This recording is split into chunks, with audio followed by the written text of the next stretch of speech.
Hello বন্ধুরা, আসসালামু আলাইকুম। আশা করি আপনারা ভালো আছেন। আলহামদুলিল্লাহ, আমি মুস্তার আপনারা ভালো আছেন। তাই বন্ধুরা দেখেন, সিজনও এত সুন্দর সুন্দর তরমুজ কিন্তু আসে না।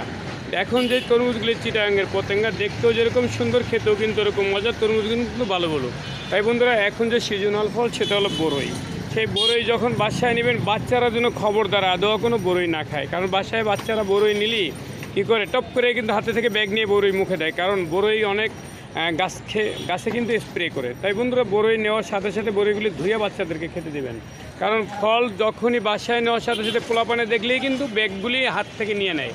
এই থেকে সাবধান থাকবেন, কারণ ফল খেলে বল হয়, ফল খেলে আবার মানুষের ক্ষতি হয়। তাই যে কোনো ফল আদোয়া খেলে এটা হয়তো বাচ্চাদের ক্ষতি হতে পারে। যাই হোক বন্ধুরা, আপনারা ফল কিন্তু যেখানে নেওয়ার সাথে সাথে বাচ্চাদেরকে ধুয়ে খাওয়াইবেন।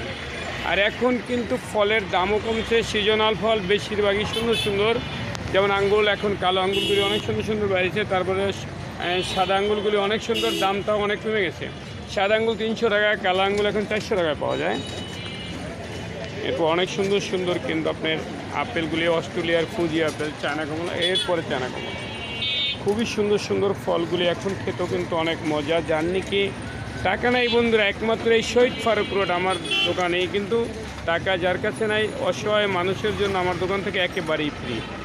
যে কিনে খেতে পারেন না উনি কিন্তু আমার দোকান থেকে নেবেন। আমার ঠিকানাটা যাত্রাবাড়ি শহীদ ফারুক রোড। আমি প্রতিটা ভিডিওতে বলি, যার কাছে টাকা নাই উনি কিন্তু আমার থেকে নিয়ে যাবেন ফ্রিতে। যার কাছে টাকা আজকে নাই, কালকে হইবে বা বেতন পান নাই, উনি নিয়ে যাবেন আমার দোকান থেকে বাকিতে। আমার ঠিকানা যাত্রাবাড়ি শহীদ ফারুক রোড, সেই ক্যান্ডিড লাইটের সামনে, রোড নাম্বার 12। বন্ধুরা আবারও বলছি, খবরদার বাচ্চাদেরকে বরই যেন আদৌ কোনো সময়ই না খায়। কারণ এই বরইগুলি কিন্তু অনেক সময় কিন্তু এটা আপনার গাছে স্প্রে করে পোকামাকড়ের জন্য। তাই বাচ্চারা যদি হয়তো আদৌ একটা বরই খেয়ে হয়তো ক্ষতি হতে পারে। যাই হোক বন্ধুরা, সবসময় আপনারা বরই বা যে কোনো ফল না দেওয়ার জন্য বাচ্চারা না খেতে থেকে খুব সতর্ক থাকবেন। আর আমার ভিডিওটা যদি ভালো লাগে আমার চ্যানেলটাকে সাবস্ক্রাইব করে দেবেন। আল্লাহ হাফেজ।